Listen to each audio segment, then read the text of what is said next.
Supreme Court nominee Ketanji Brown Jackson's historic confirmation hearing ended Thursday with testimony from some outside experts.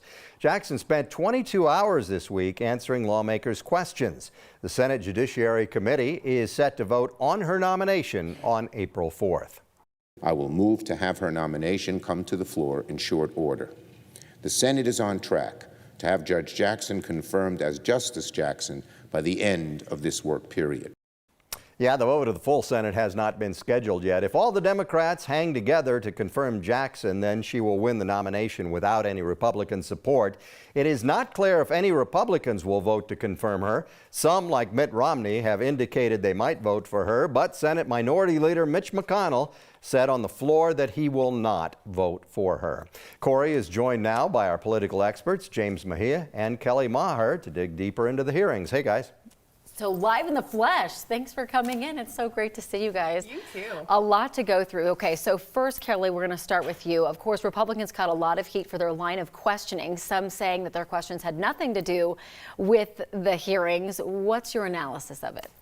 You know, I mean, ultimately, we saw, I think, Republicans feeling very frustrated on the heels of the Kavanaugh and the Gorsuch and the Amy Coney Barrett hearings, and really feeling like they needed to assert themselves kind of and clap back, if you will, on the way that that went. And I think that we really are seeing now that this is just a highly politicized process. And those questions, some of them were tough, some of them were more valid than others. But, you know, ultimately, I think the entire process needs some kind of reform. Okay. What's your response, James? Well, I agree. This is definitely political theater. Judge Jackson is going to be confirmed. There are going to be no Democratic defections from towing the party line. The more interesting questions will be, will any Republicans actually cross party lines and vote to confirm? You know, I think back to Michael Bennet introducing Gorsuch and what a bipartisan step that was, and how long ago that seems, and how unacceptable that might seem in today's political environment. Right. I mean, you kind of touched on it there, but, you know, James, we'll start with you. How do you think the parties are going to react to this vote?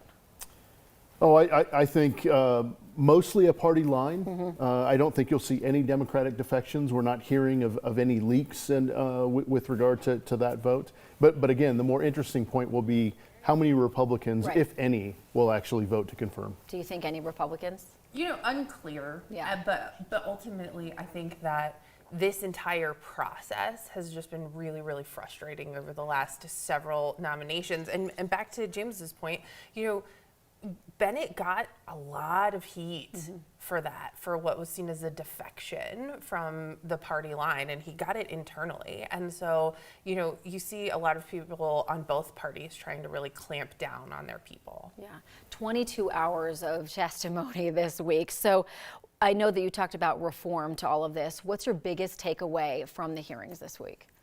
It's just that people are really frustrated, right? Like, it's basically a foregone conclusion that she is going to get the nod and that she will be on the Supreme Court. So ultimately, I think that it just underlies so much frustration that people have with the entire political process and the politicization of all of it. Yeah. What's your takeaway?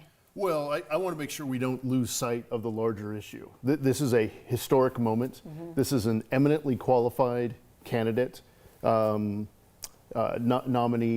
for this seat. She will be confirmed, and she'll make history as the first African-American woman to serve on the Supreme Court, you know, in this capacity. So it's so very exciting at this point in history, and wonderful that a majority of the Senate can at least be on the right side of history. It is historic for sure. I know that you guys are going to be sticking around. You're going to be joining us over on Channel 20 for 9 to 7 a.m. to dive a little bit more into this. So we'll chat with you more coming up.